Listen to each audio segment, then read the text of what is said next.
What a contrast from about 4 hours ago when Wayne Messmer had every set of lungs yelling as loud as it possibly could. Quiet now.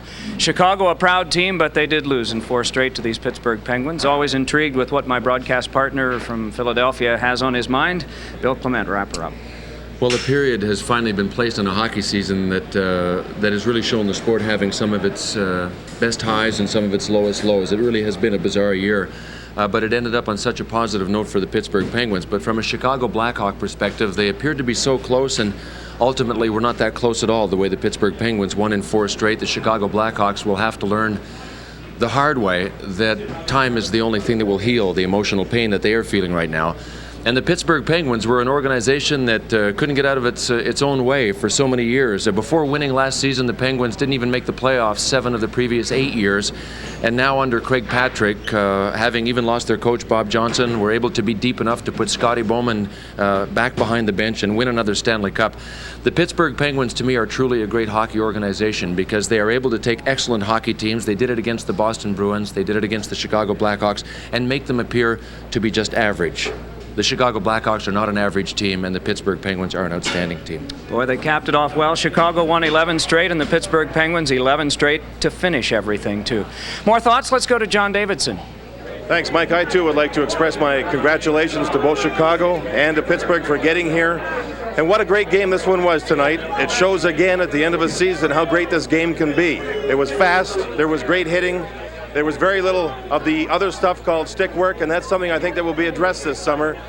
When we have a chance to watch the game the way it was played tonight, there's not a better sporting game on earth. I would like to welcome both Ottawa and Tampa Bay for next season. Hope like crazy both teams do very well. The more expansion, the better they play, the better it is for our game. It was fun being here. Back to you, Mike. Boy, was it ever, and especially to cap it off this way tonight. Upstairs now to a 25-year veteran of calling all of this, Jiggs McDonald. Thanks, Mike. I don't know if there's been a more exciting Game 4 and a sweep that we've seen here tonight of this Pittsburgh Penguin team demolishing the Chicago Blackhawks. I think back a little bit further to the youth and exuberance of the Edmonton Oilers and their round with the Los Angeles Kings, and then eventually, of course, eliminating Vancouver. I also think of that game that I watched on television from Montreal. In overtime, Ivan Korovo of the Hartford Whalers on a breakaway doesn't score. Montreal wins and goes on. I also think of the fact that the division winners over the regular season didn't advance to a Stanley Cup final this year. So many other things go into the makeup of this game. Yes, the season was extended, and we've had a lot of fun bringing it to you. And I look back and I look forward to the Pittsburgh Penguins, the Patrick Division. Any of you fans in the 6 cities around the Patrick Division, you have to recognize that it is the best division in hockey. In just a few moments, some very important names are going to roll. Credits, people behind the scenes. I don't know if we'll ever be back together again to do this for you. I certainly hope so. But I want you to pay attention to those names and remember them. They're very talented people. Thanks for the chance to be with you, Mike. Thank you, Jiggs. Great working with you and with that team that has traveled with us during these Stanley Cup finals. He mentioned the Patrick Division, but also teams stand out in my mind who had great years in other divisions. The Detroit Red Wings returned to the prominence that they once enjoyed. We had a new arrival on top of the Smythe Division, and that was the Vancouver Canucks, and they have the looks of a team that might just stay there in a very tough division too. The New York Rangers with just an outstanding season and won the President's Trophy, even though they ran into a tough Pittsburgh team and Pittsburgh knocked them out in the second round. I remember back on this year, All-Star Weekend, and I remember it with great fondness for the skills competition, which SportsChannel, interestingly enough, did televise that night. I think I recall best Ray Bourque breaking 4 targets in 4 shots to keep his team, the Wales Conference team, in the running for that little contest.